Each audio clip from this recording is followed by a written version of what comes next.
की कोशिश भी नहीं की, ना हमने कोई पॉलिटिकल टेंट की। हमने तो कोशिश की कि भाई सहजता में, सरलता में ये काम बन जाए। की बात है, अब सर एक को पड़े आपसे दुख नहीं बड़ा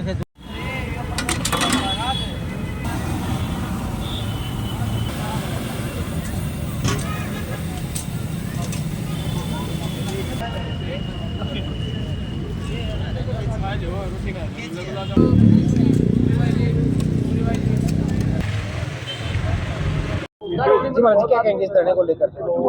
देखो, हमारे लिए आज बड़ा सौभाग्य का ये समय है कि आज जो हमारे परंपरागत जो हमें मिला कि आज भी कहीं न कहीं सबका मंगल करने के लिए, सबका शुभ चाहने वाले ऐसे विरक्त तपस्वी संत हमारे संत के बीच में है, जो समाज की माँ है। और अभी सब ने जैसे देखा था पीछे, जो भी ये गौ माता की जो दुर्दशा है, झूठी पत्तल खाने को, कूड़ा करकट खाने को, सड़क पे जो लावारिस पीड़ित घूमने को मजबूर हैं। सरकार का खुद का नारा था कि भाई गाय को मतदान, मोदी को मतदान, गाय को जीवन दान। बीजेपी का यही संदेश, बचेगी गाय बचेगा देश। हम किसी के व्यक्ति या पार्टी के विरोधी नहीं है भाई, अपनी जो है ना, अपनी बात पे अगर कायम रहने की बात अगर रखें तो 3 जायज सी मांगे थी, आपके मैनिफेस्टो में था ये। बावजूद उसके बाद मुख्यमंत्री ने घोषणा की भाई 500 एकड़ की बीड़ में गोवंश की जो है खुशहाली के लिए अभ्यारण्य बनाएंगे। बाबा जी ने तो नहीं की थी। अब सरकार अपनी बात को वादे तो कर जाती है, लेकिन उनको पूरा करने के लिए फिर पीछे मुड़ के देखती नहीं। और दूसरी जो थी घोषणा थी भाई, जो गुजरात जो सरकार है 2012 में संतों की कृपा से और उनकी अलख जगाने से गुजरात प्रदेश में गोचर विकास बोर्ड बना। यही मांगी है कि भाई सरकार वही है, चारागाह विकास बोर्ड बना दो आप। भाई गाय के लिए जो पूर्वज से चली परंपरा के हिसाब से जो जमीन छोड़ी गई है, उसको लेके भाई तुम चारागाह विकास बोर्ड बना के जो भी चारा उसमें आता है, वही बीपीएल को जैसे 1 रुपये 2 रुपये किलो चीनी अनाज देते हो, चारा बैंक बना के गौशालों में उसका वितरण कर दो। उसमें भी पिछली सरकार थी जब हम ये प्रयास करे थे, 2378 करोड़ रुपए का इनलीगल ऑक्शन रिवेन्यू था एज पर लो, अगर सुप्रीम कोर्ट की डायरेक्शन की बात करें या हाई कोर्ट की डायरेक्शन की बात करें। सरकारें उस समय भी 50% पे वाइंड अप करने के लिए तैयार थी। मैं 2012-13 की बात दोहरा रहा हूँ, जब इसका सूत्रपात हुआ और लोगों की इस बात का उनकी नजर में आई ये बात कि भाई चारागाह भी कोई जमीन है और उसका इस तरह से इस्तेमाल गलत हो रहा है। फिर ये सरकार जो थी वादे इरादे के साथ आई थी, आज 5,500 करोड़ रुपए इनलीगल ऑक्शन रिवेन्यू ये भी ले रही है।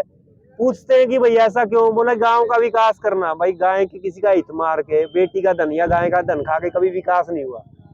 तो इस पीड़ा को हम सब समाज में कहीं ना कहीं, देखो ये समाज की माँ है, इस पीड़ा को देख के इन्होंने, इसके मन में ये संकल्प आया और इन्होंने बीड़ा उठाया।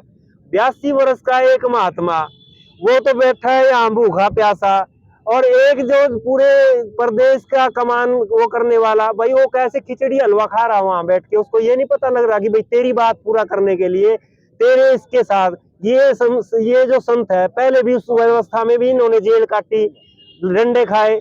वो जो आज जो भावी जिसके पास कमान है, वो हमारे साथ ऐसे सड़क पे बैठा है वो करने के लिए, आज खुद बैठा, तो क्या मतलब उसकी संवेदना शून्यता हो गई।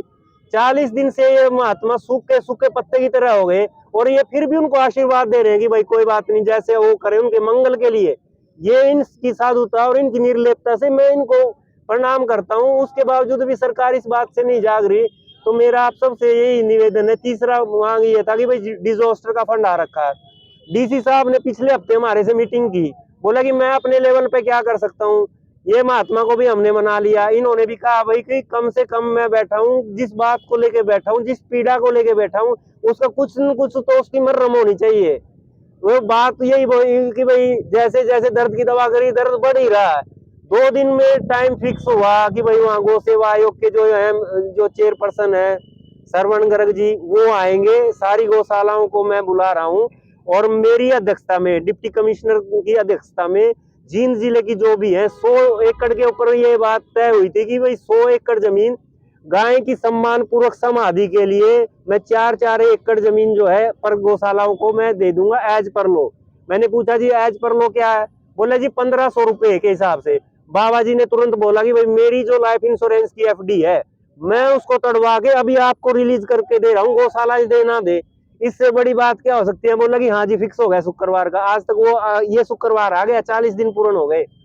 तो इस पवित्र तपस्या का सम्मान है। आज उनके बात करने का ढंग ऐसा बदल गया कि जो बात तय हुई थी उससे मुकरने लगे। अब दोहरा चिंतन और चरित्र है उसकी, तो मैं कुछ कह नहीं सकता। अब वो बार बार हवाले और ये बहाने ले रहे हैं कि भाई हम वहां जा रहे हैं, वहां जा रहे हैं।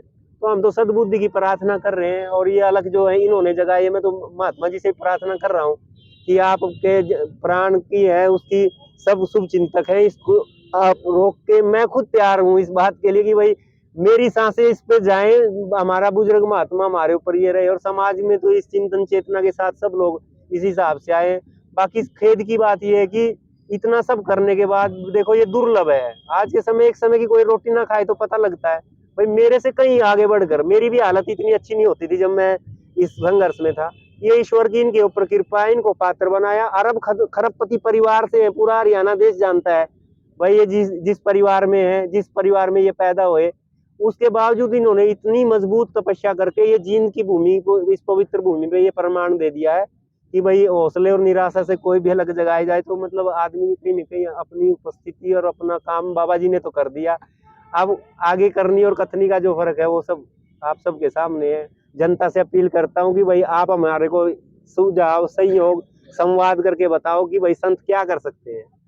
तो आप सब एक परिवार की तरह मैं तो यही गुजारिश कर रहा हूँ कि अभी हम मिलने के लिए गए थे, तो बीच में हमारे को जिस तरह से आमंत्रण किया, तो बीच में जो ऐसे शहर की चादर जो मुख्य लोग हैं जो गंभीर चेतना रखते थे, गंभीर व्यक्ति आए थे, उनको सब लेके हम यहाँ 5 लोगों का एक मंडल गया था। तो रास्ते से निराशा से ही लौटना पड़ा कि भाई समय नहीं है अभी वो करने के बाद।